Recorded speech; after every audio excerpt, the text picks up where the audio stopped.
Boa noite, gente boa. Bem-vindos à temporada 5 do Cogito, a série do conhecimento. Bem-vindos ao episódio 9. Hoje vamos falar sobre como descarbonizar a indústria.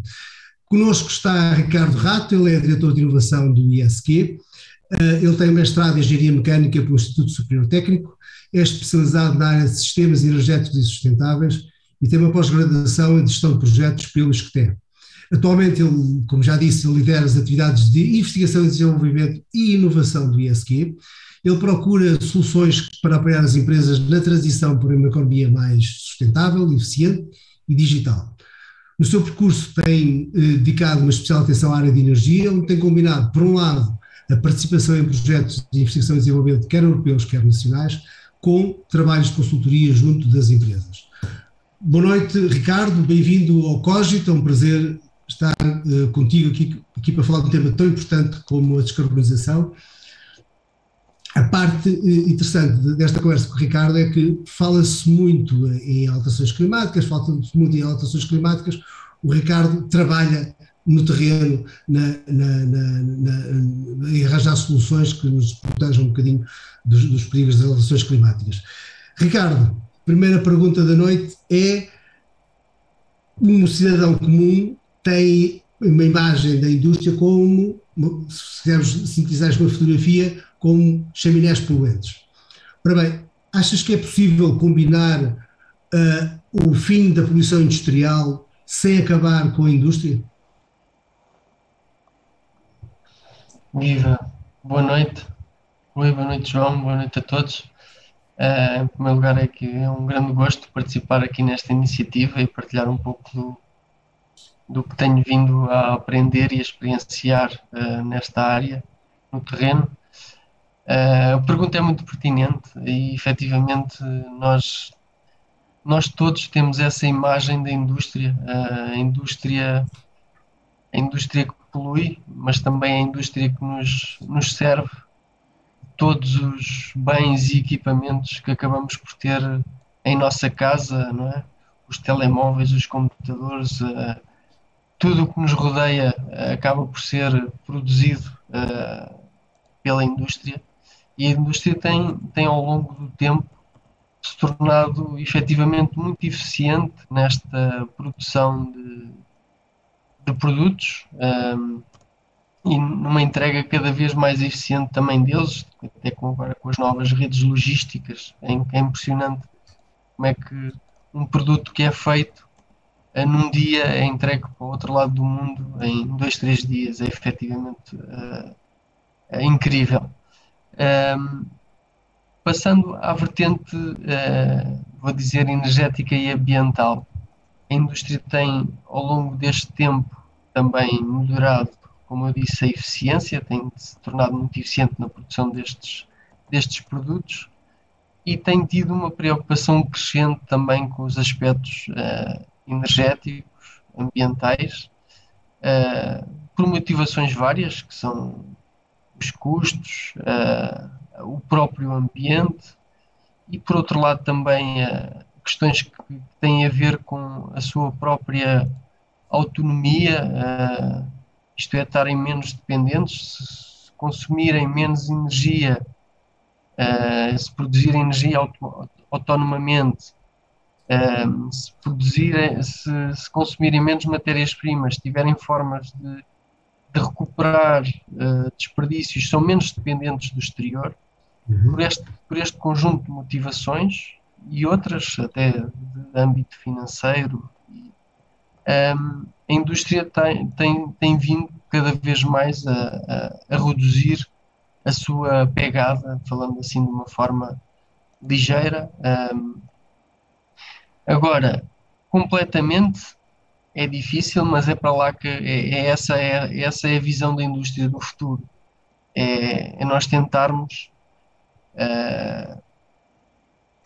produzir com menor impacto, se possível impacto zero, sendo que qualquer transformação, e sendo a minha base energia e termodinâmica, qualquer transformação tem associado uma eficiência ou uma perda, uma pequena perda.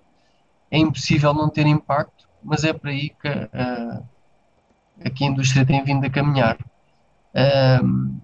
E há de ser um percurso de otimizações contínuas, quer do ponto de vista da gestão, quer do ponto de vista tecnológico, de se tentar cada vez mais reduzir esta dependência de recursos e minimizar aqui a utilização de recursos naturais e recursos fósseis.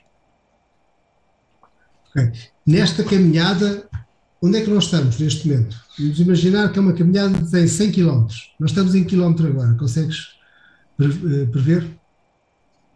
É uma ótima pergunta também. É assim, muito tem sido feito, não é? A indústria começou completamente dependente do carvão, não é? Uhum. Com a Revolução Industrial, e aí tínhamos efetivamente a indústria completamente dependente de recursos fósseis. Entretanto, e com sistemas energéticos que também não eram os mais eficientes do mundo. Entretanto, tem havido um conjunto de grandes transformações como, por exemplo, a eletrificação, não é? Nós agora, a indústria, uma parte substantiva do seu consumo é o consumo elétrico, e esse consumo elétrico é produzido quer em centrais ainda de origem fóssil, mas com alta eficiência, quer por fontes de energia renovável,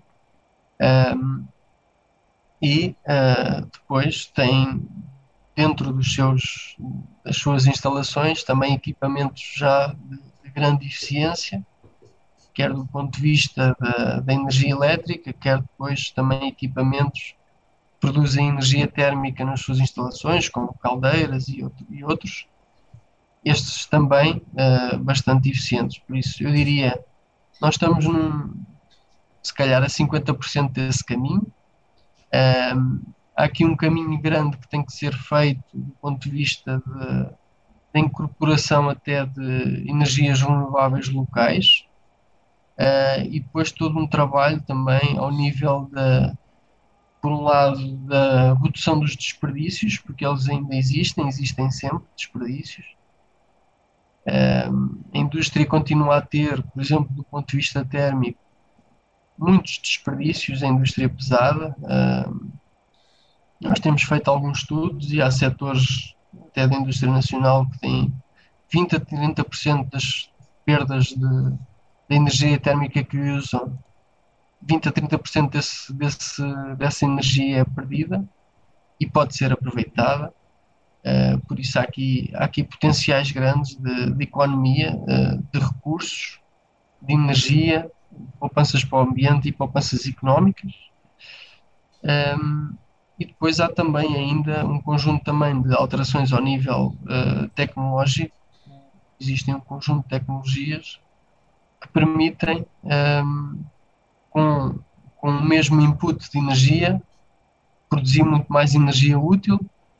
Dou um caso muito, muito banal, que é a mudança de iluminação, que nós tínhamos iluminação incandescente e agora passamos a ter iluminação em LED, e essa mudança tecnológica significa cerca de 90% de redução de consumo de energia, não é? E como estamos a falar este exemplo que toda a gente conhece, também no nível industrial, em alguns processos, não estou a falar de reduções de 90%, mas temos reduções substantivas com mudanças tecnológicas, por isso é também aqui um passo. E há muita tecnologia que está a ser desenvolvida nesta área. E com toda, com toda, com toda a vontade e apoio também que tem sido dado, quer a nível nacional, quer a nível europeu, para que este caminho rumo à transição energética e à transição climática possa acontecer. Há um livro de um cientista do MIT, o Andrew McAfee, que se chama Mais, acho que não existe em português, portanto o título é More from Less. E ele faz uma análise desde da Revolução Industrial à evolução, aliás, até antes, mas foca-se em particular nas últimas décadas e nos Estados Unidos analisa que por unidade de produção a quantidade de metal, a quantidade de fertilizantes, a quantidade de papel, a quantidade de energia, tudo isso por unidade de produção tem vindo a reduzir brutalmente nas últimas décadas e então nos últimos tempos tem acelerado. E, portanto, a tese do livro é que isto vai acelerar ainda mais e, embora depois os opositores digam que não é bem assim, porque se calhar saltos como esse, por exemplo, do LED acontecem, mas não acontecem muitas vezes, não é? Uma eficiência de 90%. Então a minha pergunta é um bocadinho que tecnologias é que são as mais promissoras em termos das indústrias que também as que consomem mais energia, não é? E onde é que não há, digamos, perspectivas de se melhorar assim muito?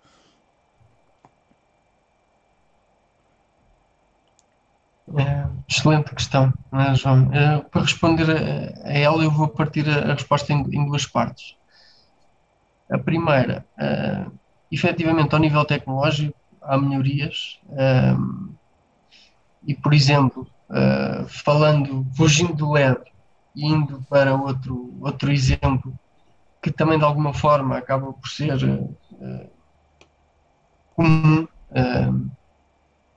nós, em muitas das nossas casas, temos termoacumuladores elétricos, não é? Há quem designe cilindros, o que mais a norte, e aí nós, por uma unidade de energia elétrica que entra naquele termoacumulador, temos uma unidade de aquecimento da água quente sanitária, que depois utilizamos para os nossos duches e para...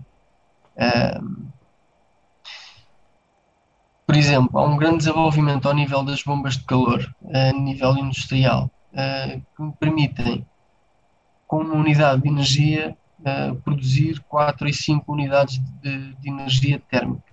Estamos a falar, lá está, passar de 1 para 20% de consumo de energia.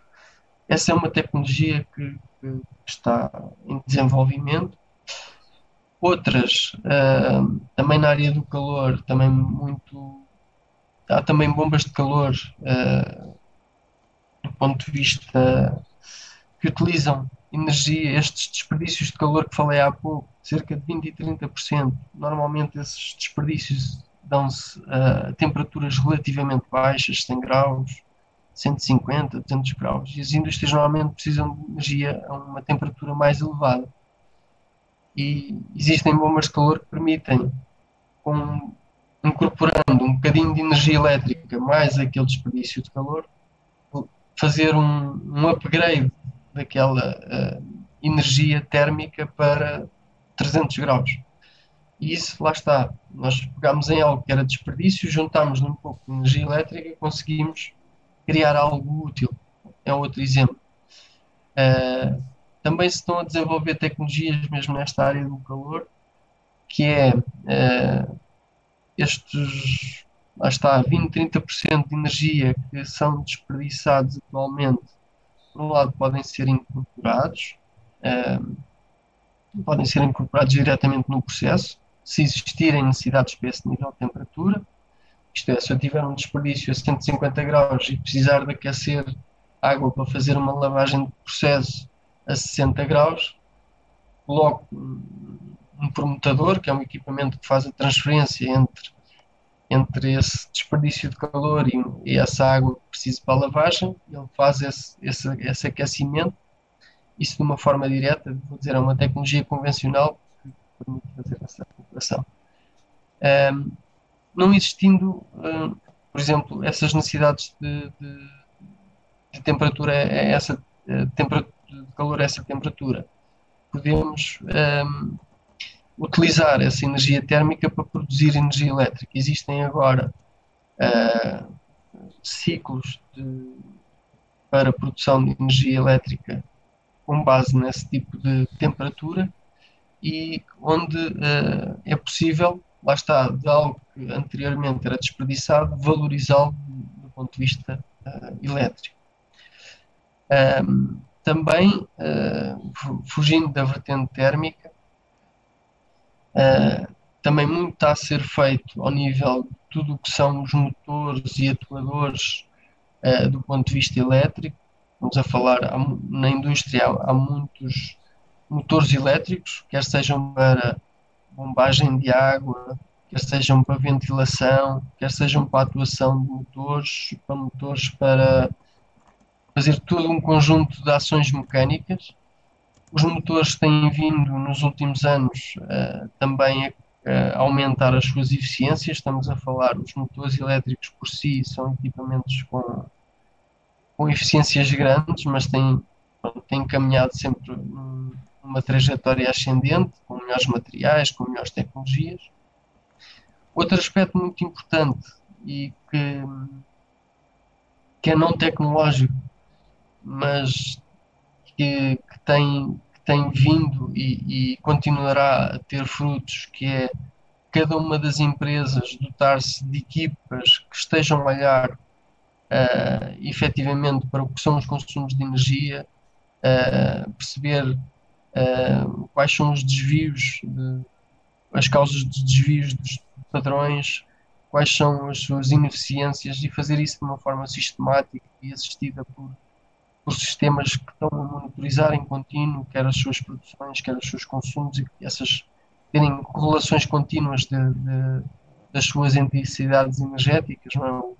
O rácio entre o que produzem e o que estão a consumir. E isto, vou dizer, dentro, circunscrito à sua atuação interna.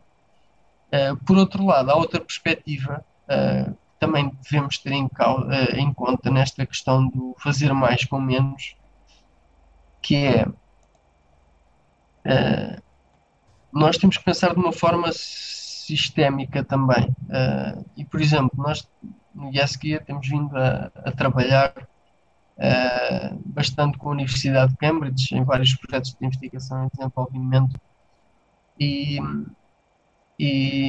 pronto, em trocas de informação entre nós e eles. Eles têm apoiado uma indústria na Inglaterra que é muito, muito interessante, é aqui um caso muito interessante. É, na prática, uma indústria de refinação de açúcar que, lá está, começou este caminho de melhoria da eficiência interna. Foi fazendo a sua melhoria. Depois melhorou tecnologicamente. Depois chegou a um ponto que ainda continuava a ter alguns desperdícios, não sabia muito bem o que fazer com esses desperdícios. Então o que é que pensou? Tinha desperdício de calor, então pensou em utilizar esse desperdício para a produção de tomates num conjunto de estufas que estavam ao lado da fábrica. Então, na prática, eles valorizaram esse desperdício, não internamente, mas vou dizer, numa indústria ao seu lado, e com isso a indústria ao seu lado, que era uma estufa de tomates, conseguiu produzir muito mais, porque tinha uma fonte de aquecimento contínuo ao longo do ano. E isto também é fazer mais com menos. Lá está, é olharmos não só para dentro da nossa casa, mas olhar ao redor e perceber o que é que eu tenho, qual é que é o meu desperdício e o que é que o meu vizinho pode precisar. E eu acho que isto é esta perspectiva local, regional, será cada vez mais importante, esta perspectiva, para podermos, Mas, do ponto de vista Ricardo, regional, sermos mais competitivos. os tomates eram saborosos, ao menos? Os tomates eu não provei, mas a produção era grande. De qualquer maneira, Quantidade já era mal. de qualquer maneira, se nós pensarmos em indústrias como a do aço, como a do cimento, que só essas duas são talvez na escala da indústria, se calhar representam 60% ou 70% das emissões de CO2 da indústria, e no entanto não há assim muito boas soluções. Claro, as fontes energéticas, se elas próprias evoluírem, melhorarão, mas ao nível da eficiência de um alto forno, o que é que se pode fazer? Não sei se há assim tecnologias muito revolucionárias para esse tipo de coisas, ou haverá. Ótima questão. Na indústria do aço, o que atualmente, a indústria do aço é muito consumidora, de facto. Eu, por acaso, tive a oportunidade de já fazer trabalhos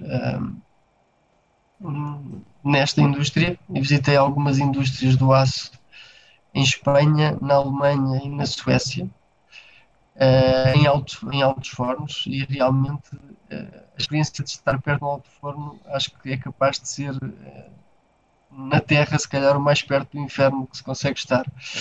É verdade. Mas pronto, a parte deste ponto, onde é que a indústria do aço está a apostar? Nomeadamente a indústria alemã está a incorporar duas fontes renováveis. Por um lado, o hidrogênio, que começaram a fazer alguns ensaios à escala piloto industrial, vou dizer, nos últimos 2 anos, a incorporação de hidrogênio produzido a partir de fontes renováveis. E tinham começado também já há algum tempo, já há algum tempo, porque na produção do aço temos o ferro e temos o carbono, também com biomassa, em substituição do carvão. Pronto, essa é uma vertente tecnológica que eu conheço que está a acontecer. E a indústria do aço é também uma daquelas típicas que tem excesso de calor. É uma daquelas típicas que tem Sim. muito desperdício a baixa temperatura.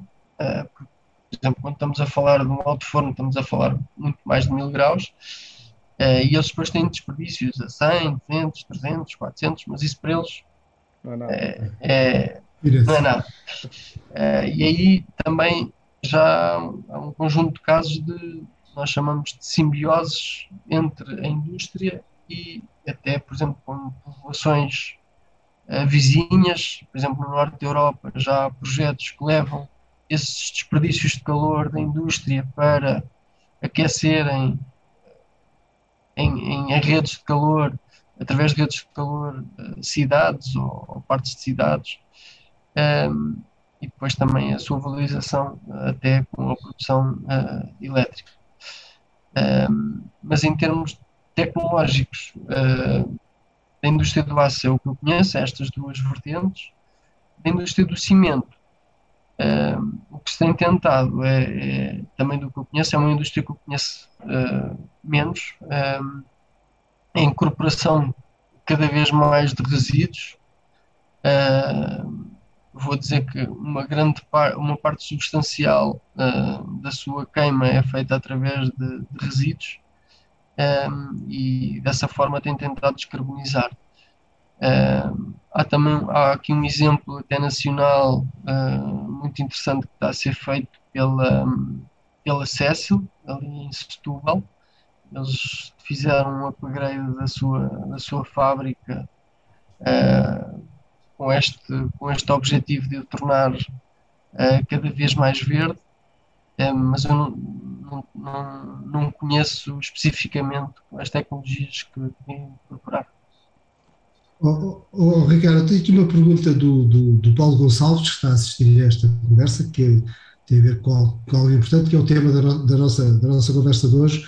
Diz o Paulo Gonçalves: a análise de eficiência é muito interessante, mas a questão continua por responder: como descarbonizar?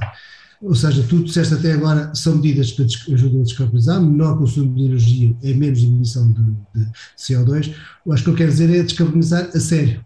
O que tu estás a dizer são medidas que melhoram um bocadinho.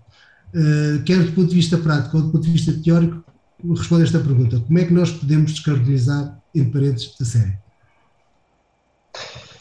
Para descarbonizar, eu diria que há aqui vou voltar ao meu ponto inicial. Temos aqui três medidas. Por um lado é reduzir, e aí é medidas de eficiência, é eliminar os desperdícios ao máximo. Ninguém os quer, não é? Isso não é algo que que seja sexy de falar, mas é muito importante e é um trabalho do dia a dia. E quem está na indústria sabe disso. Há muitas utilidades que facilmente desperdiçam energia. Estamos a falar de situações como ar comprimido, sistemas de vapor, perdas de calor. Há imensos sistemas que, se não forem bem operados e bem mantidos, desperdiçam. Por isso, é muito importante essa vertente. Há a questão das mudanças tecnológicas, que falei, é uma imensidão de mudanças tecnológicas. Eu dei aqui alguns exemplos, mas são muitas. E depois há aqui outro aspecto que eu acho que é importante, que ainda não referi. Para nós descarbonizarmos e descarbonizar, é muito importante a questão das energias renováveis, quer seja energias renováveis locais ou a alimentação através de energias renováveis. Portugal é um país abençoado com muitos dias de sol e com uma grande radiação, e nós temos visto nos últimos anos um crescimento, por exemplo, da energia solar fotovoltaica, quer de âmbito residencial, industrial e também as grandes centrais que estão agora a ser instaladas. É uma tendência que vai continuar. O preço dos painéis estão cada vez mais competitivos. Portugal, em 2019, teve nos seus leilões lançados para a criação de novas centrais fotovoltaicas em Portugal, teve recordes mundiais. Teve o preço mais baixo da licitação de 20 euros por megawatt-hora, que foi um recorde histórico. E o ano passado, nos novos leilões que foram lançados, novamente Portugal foi o país que teve o preço mais baixo a nível mundial de produção de energia fotovoltaica. Isso é uma capacidade Portugal tem, dada a sua geografia e as suas condições, que eu acho que vai continuar a ser potenciada. E associada a isso, existem aqui um conjunto de outros vetores energéticos que estão a ser pensados para Portugal, nomeadamente o hidrogênio, também baseado na produção renovável elétrica, isto é, solar ou energia eólica, poderem produzir hidrogênio, e dessa forma o hidrogênio poder ser utilizado para diferentes utilidades, quer seja a mobilidade, quer seja a descarbonização dos processos térmicos industriais, porque quando estamos a falar, e como o João tinha dito há pouco, setores como o aço e setores como o do cimento, a eletrificação não é a solução para já, e por isso termos gases renováveis como é o hidrogênio é uma solução mais viável do que propriamente a eletrificação. Eu tenho também visto, peço só desculpa interromper só essa questão do hidrogênio, só para perceber um bocadinho, porque eu tenho visto também que o hidrogênio é um bocadinho, neste momento, ainda um género de um cheque em branco. Estamos aqui a falar de inovação, portanto é bom que se fale no hidrogênio, como é lógico, mas por aquilo que tenho lido, é mesmo ainda preciso muita inovação, não é? Porque, pelo menos para termos hidrogênio, o chamado hidrogênio verde, não é? Ou aquele que na verdade seria feito a partir da eletrólise da água e isso tudo, porque senão, para não ser feito a partir de gás natural, não é? Sim, Portugal está-se a posicionar para produzir hidrogênio verde, que não é o posicionamento de todos os países europeus. Isto depois tem a ver também com contexto, não é?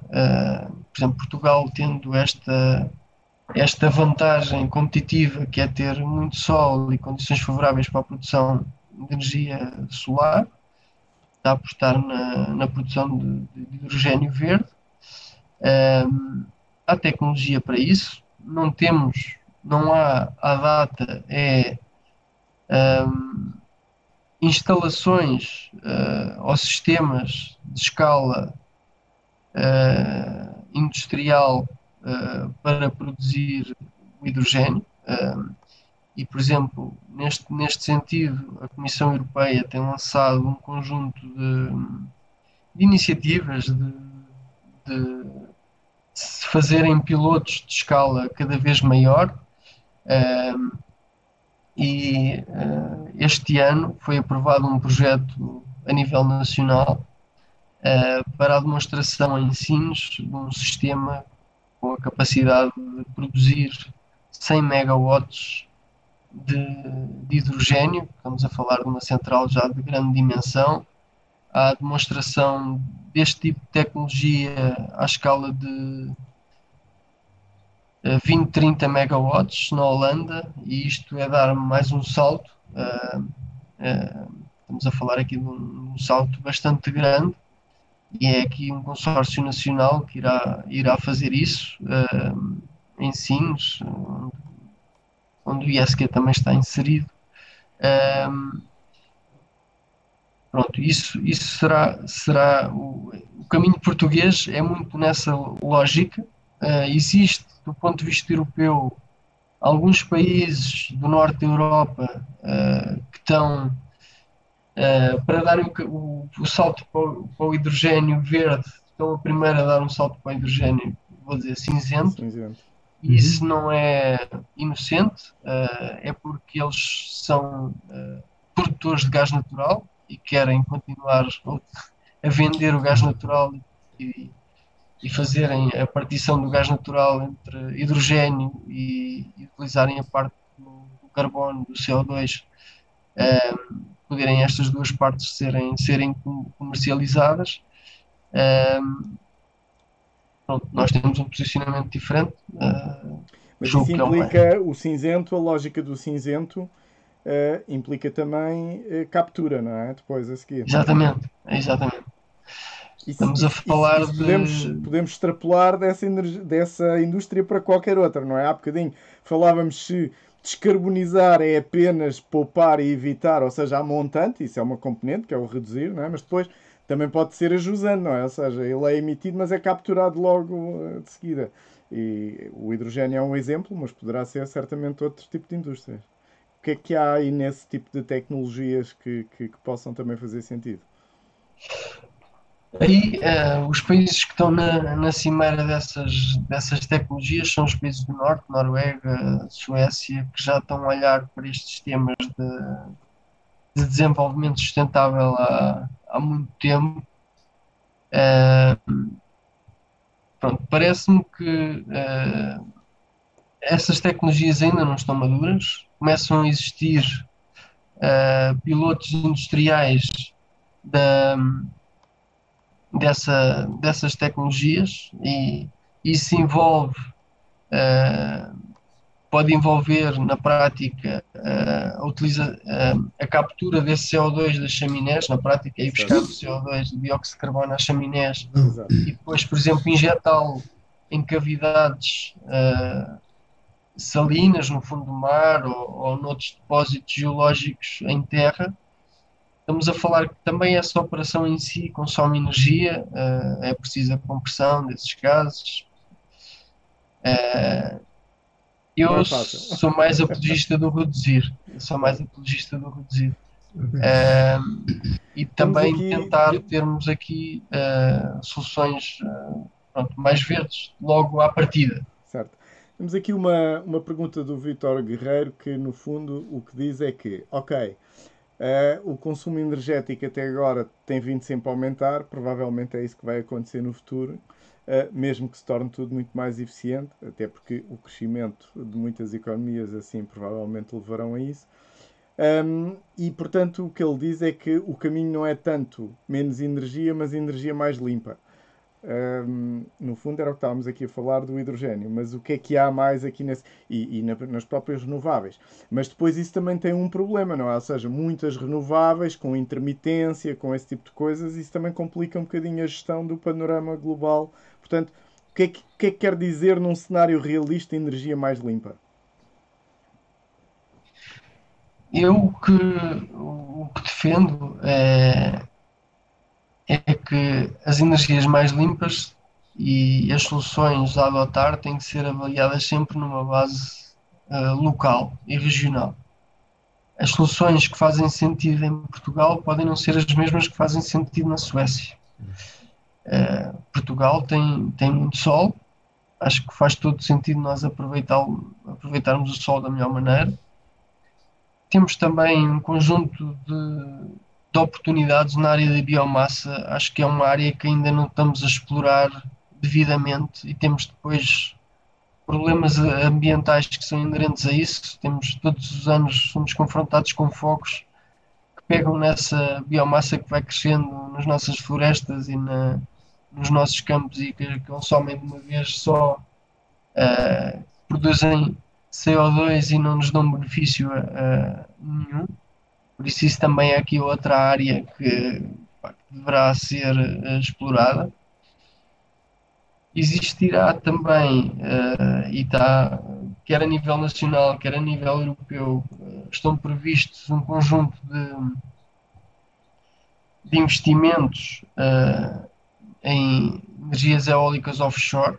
Nós, no ponto de vista eólico, a nível continental, já o desenvolvemos quase o potencial completo. Há agora algumas ações nas eólicas que foram criadas inicialmente há cerca de 15, 20 anos atrás. Há aqui uma ação de repower, de melhorar as instalações que estavam existentes com nova tecnologia, tem-se um benefício, mas o grande potencial é efetivamente o eólico offshore e Portugal está também a desenvolver tecnologia nessa área. Mas, por exemplo, Portugal tem um verdadeiro. Porque, por exemplo, se comparar aí, dentro daquele princípio da especialização, não é especialização, mas da vocação regional, se a gente olhar ali a costa do Mar do Norte, está pejada de offshore eólico, porque são zonas de baixa profundidade, ao contrário da nossa, que tem uma costa muito mais, não só agreste, como mais. Portanto, é a boa opção para Portugal, o offshore. Portugal tem desenvolvido tecnologia nessa área, não tecnologia offshore fixa, não é? Mas flutuante. A EDP, numa parceria com a Principal Power, desenvolveu o sistema WindFloat, e onde já fez a sua demonstração de uma plataforma a funcionar em pleno e agora está a criar demonstração ao nível de diferentes plataformas, já um conjunto de plataformas em funcionamento, e é uma tecnologia que provou ser resistente e eficiente e duradoura, por isso parece-me que o caminho vai nessa direção, e é interessante também ver que outros países estão a apostar também na tecnologia de eólica offshore, por isso Portugal tem esse potencial. Para além disso, há aqui do ponto de vista renovável, há também, falei do solar, falei do eólico, falei da biomassa. Depois há outra energia que, apesar de não ser renovável, é de baixo carbono, que é a energia nuclear, que não emite emissões, apesar de ter depois um conjunto de outros potenciais impactos ambientais que podem estar inerentes, nomeadamente aos seus resíduos, mas que é uma tecnologia que alguns países europeus continuam a desenvolver, nomeadamente a França, e que permite aqui uma estabilidade energética muito interessante, e também se está a desenvolver a este nível é capaz de ser o maior projeto de investigação e desenvolvimento mundial, que é o projeto do ITER, onde se está a fazer, onde se está a construir um reator de fissão nuclear. Carandaço. Exatamente. É um projeto até onde o ISQ está presente, onde estamos a fazer um conjunto de ações de controle de qualidade e de inspeção, nomeadamente ao reator, onde vai ficar, onde na prática as temperaturas atingidas serão da ordem das temperaturas do Sol. E se esse projeto for bem sucedido, e é um investimento enorme, com contribuições dos Estados Unidos, da Europa, da Rússia, do Japão, da China, todos se aliaram no sentido do progresso desta tecnologia. Se nós conseguirmos em conjunto colocar essa energia a funcionar, conseguimos ter aqui na prática quase uma energia inesgotável, e aqui de baixo carbono, poderá ser aqui efetivamente aqui uma energia quase inesgotável. Grau é um pouco o santo grau energético, exatamente. Ricardo, nós estamos, enfim, o tempo vai avançando. Para fechar, diz-me uma coisa: futuro, daqui a 5, 10 anos, o que é que vai acontecer? Qual vai ser a realidade? Daqui a 5, 10 anos vai estar a trabalhar em quê? Excelente questão. Vou estar a trabalhar, continuar a trabalhar nesta vertente da indústria. A indústria vai estar diferente, porque estas preocupações que fui falando ao longo desta sessão são cada vez mais importantes para a indústria, como eu disse. Por isso, o que eu julgo que acontecerá, nós teremos a indústria a consumir energias renováveis em maior escala. Algumas delas serão já alimentadas a hidrogênio, as mais intensamente consumidoras, para além de receberem na sua alimentação elétrica energias renováveis, ou produzirem energias renováveis localmente, irão também ser abastecidas por gases renováveis, quer seja hidrogênio e até biometano, proveniente ou de hectares ou até de instalações agrícolas que produzam biometano. Isso vai acontecer, é uma questão de tempo e uma questão de incorporação.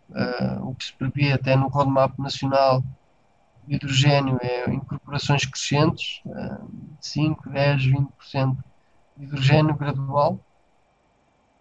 Isso vai levar a que, do meu lado, seja necessário muito apoio à indústria na mudança das suas tecnologias, das suas infraestruturas, perceber também como é que todas estas mudanças implicam até no risco das infraestruturas, nas formas de operar os equipamentos, todas essas coisas, porque as mudanças tecnológicas têm que ser acompanhadas, quer com todas estas avaliações, mas também de conhecimento para as pessoas. É preciso formá-las e para elas estarem aptas a operar os sistemas. E Ricardo, o que é que o papel do mercado de carbono vai influenciar esse futuro também? Sem dúvida, o mercado do carbono, que começou há cerca de uns 10 anos atrás, que até então tem estado, vou dizer, parado, deu um salto este ano, e prevê-se que o mercado das emissões de carbono cresça muito no próximo ano.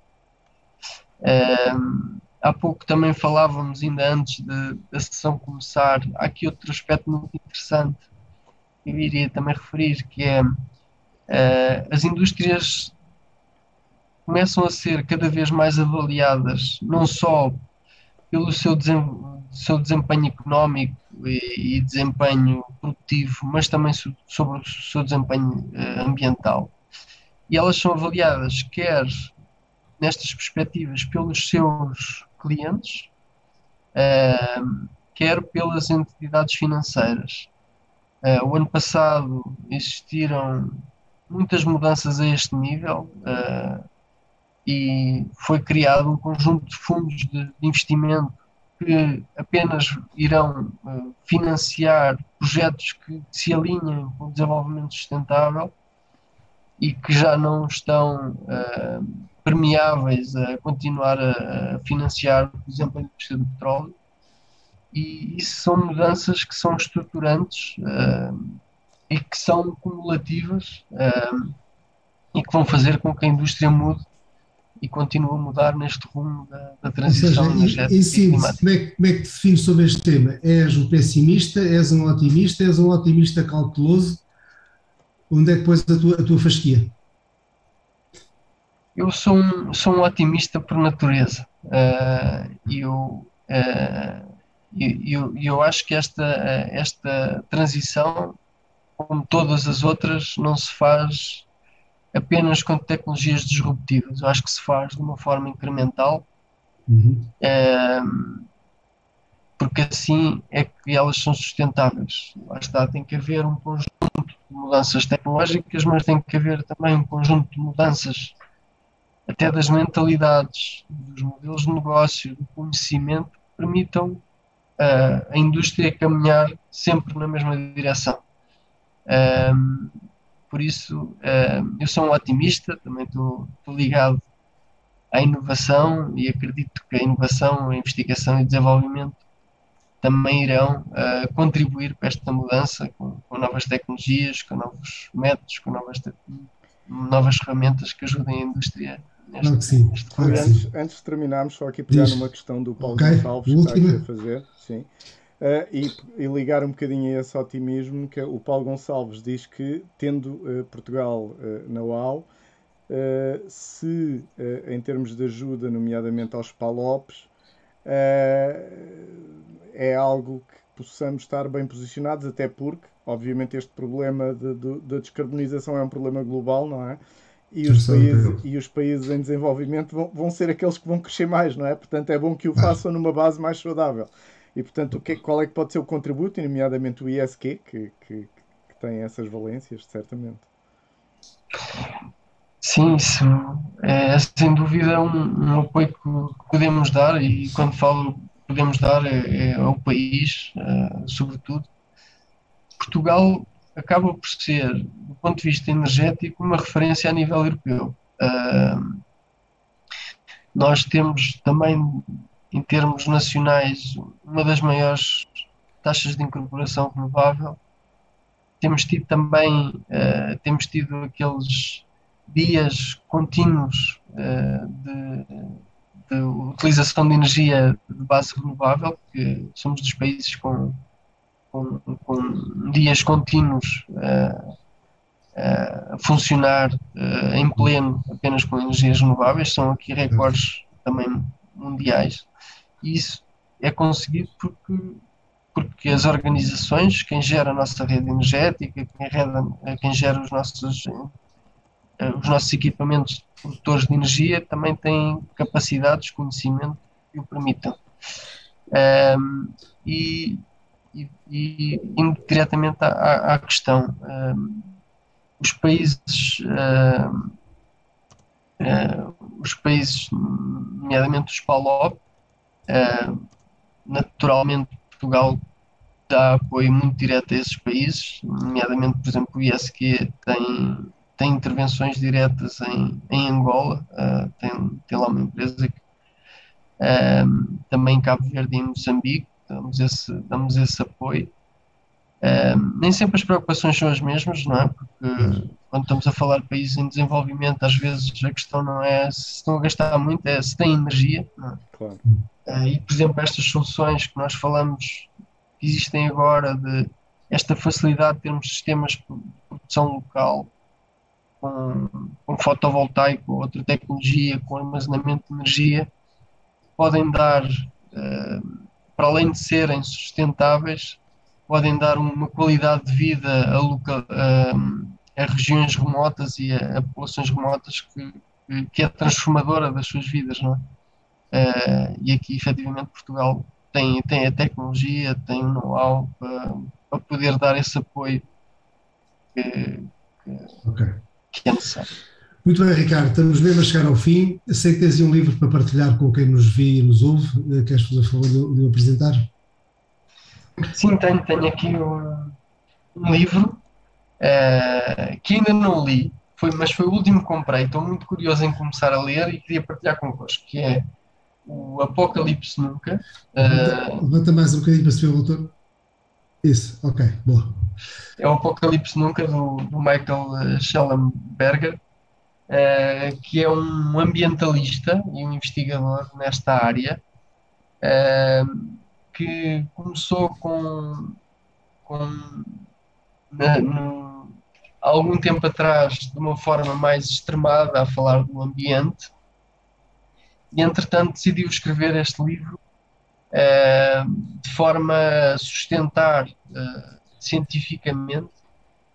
A mensagem é um pouco esta, que nós devemos olhar para esta situação climática não com alarmismo, mas com algum pragmatismo e com alguma esperança, porque há um conjunto de indicadores que têm vindo a ser melhorados ao longo do tempo e que nós devemos olhar para eles e não para o conjunto de notícias que nos chegam pela comunicação social e que às vezes